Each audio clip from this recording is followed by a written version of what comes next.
Hello! Cheers! Welcome back to D20 Sundays. I'm your host, as always, Ian, the part-time Dungeon Master. So, as I've spoken about in previous videos, there's a group that I play with where we kind of rotate out the Dungeon Master each time, and we just kind of like run with everything. In that group, we decided to roll up new level 2s, to essentially start off a whole new branch of the adventure and so on. So everyone decided to roll up new level 2s. We've got a shopkeeper who retired and became a wizard because he retired and he had nothing better to do. A farmer who took up a sword to become a mercenary to get revenge for his farm that got burned down. We've got a kobold ranger who essentially left his home because he's in search for the blue dragon of infinite wealth or something like that. He heard a tale that a blue dragon would one day descend upon his clan to give them infinite wealth, so he's going after said blue dragon to bring them to his clan. And then there was the subject of today, which is Vanessa. I know I don't sound overly excited about it, but it's purely because of something she did in the last session.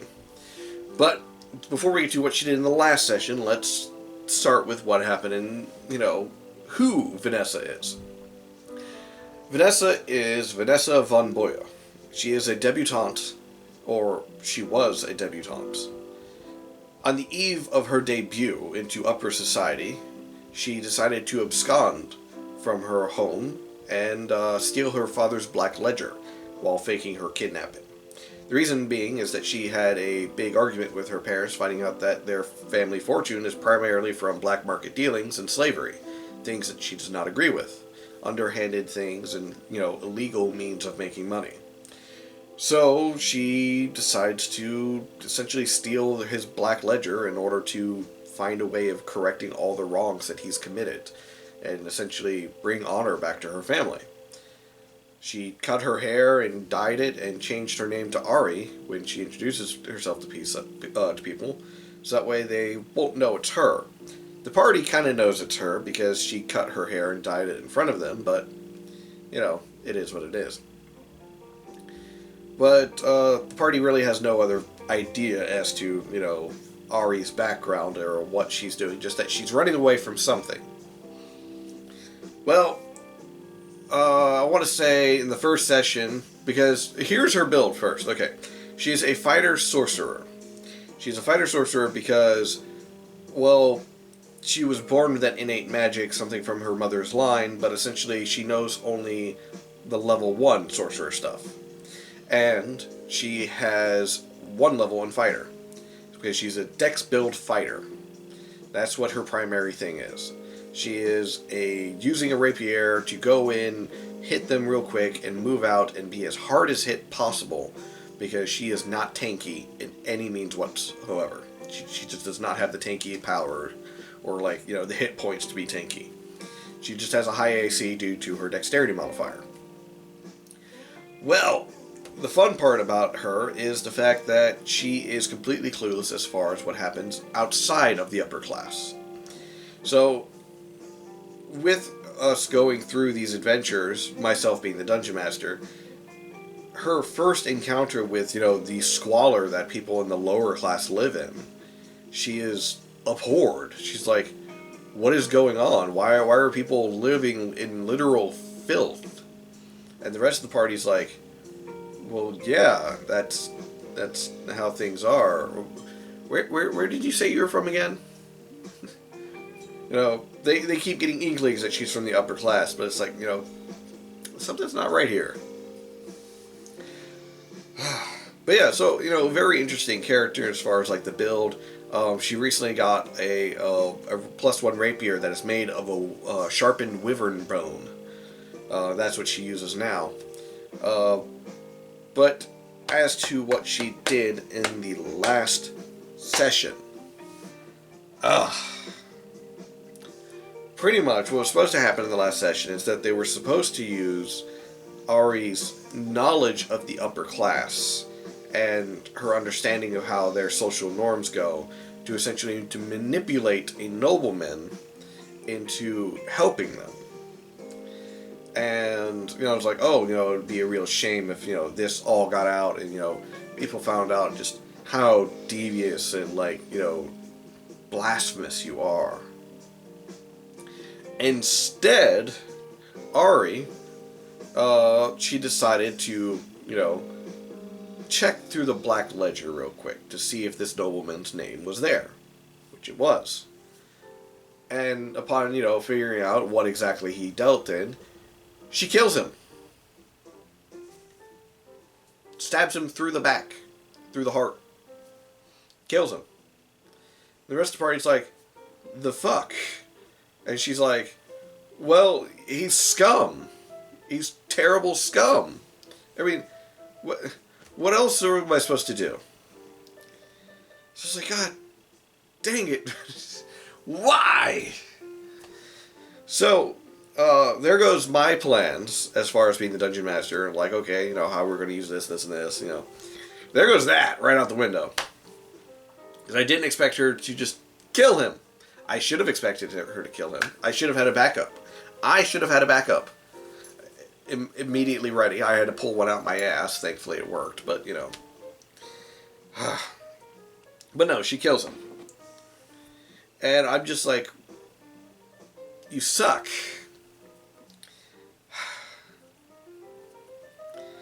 But yes, by killing him, she kind of like effed things up royally, because now they didn't have an end to the social gatherings to where they can essentially pressure the right people in order to getting what they wanted. They wanted essentially the living conditions of the poorer class, raised up, because it's like they're living in literal squalor and filth. So it's like, if we could just get the upper class to agree to raise it just a little bit, to make it just a little bit better. It doesn't have to be completely better. It doesn't have to be equal. Just a little bit better.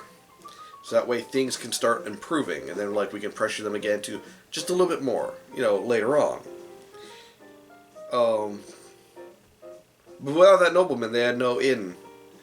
And now they're like, well, shit. So,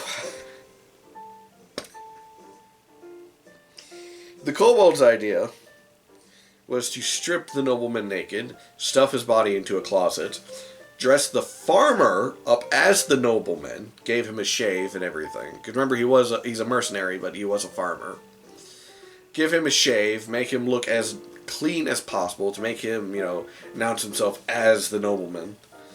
And, the wizard would then, use a little bit of magic to disguise him a little bit better. And that's how they were going to continue in. I was like, okay, this can work. This would work. I've got this. I can work with this.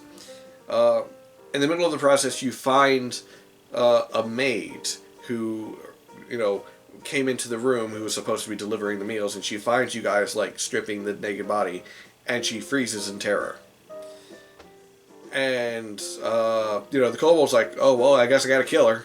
And Ari's like, no, she's not a noble. She's, But the maid helps them, in the sense of, correcting how the farmer speaks in order to make him sound more nobleman, to, make him sound more like the noble and much more upper versus the low drawl that he normally has.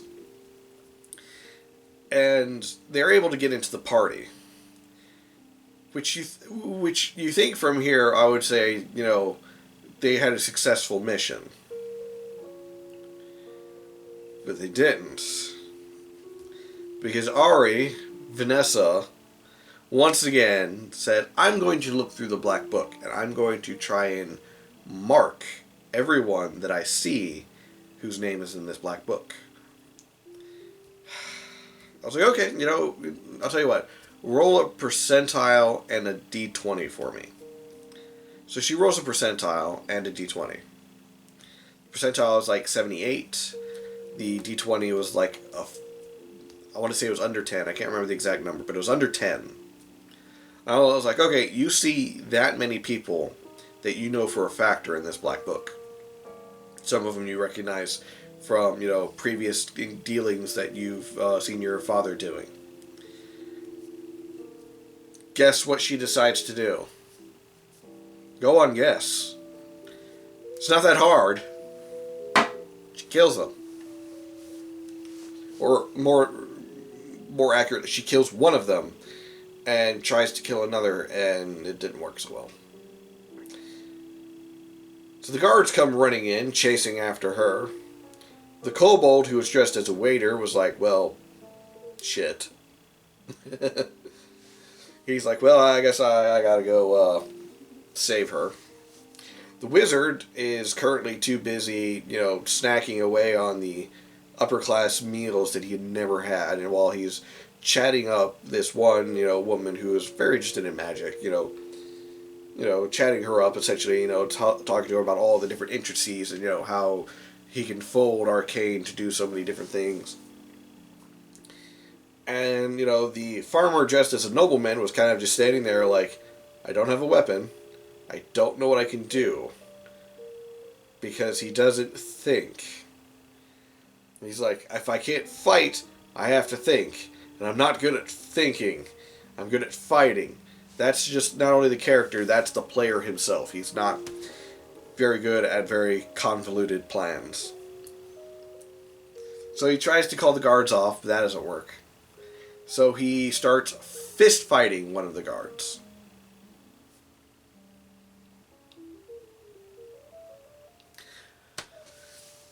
We decided to call the session with more guards showing up and them being surrounded. Well, the two of them being surrounded. As the kobold's version of, well, I guess I gotta go help her, was to essentially set up traps to where he knew that she could escape through, but anyone following her would run into the traps and, get captured by the trap. And have her essentially escape out a window, and then he'd meet up with her later. But since he didn't actively do anything, the guards paid him no mind. And the wizard was still over there chatting up the one woman.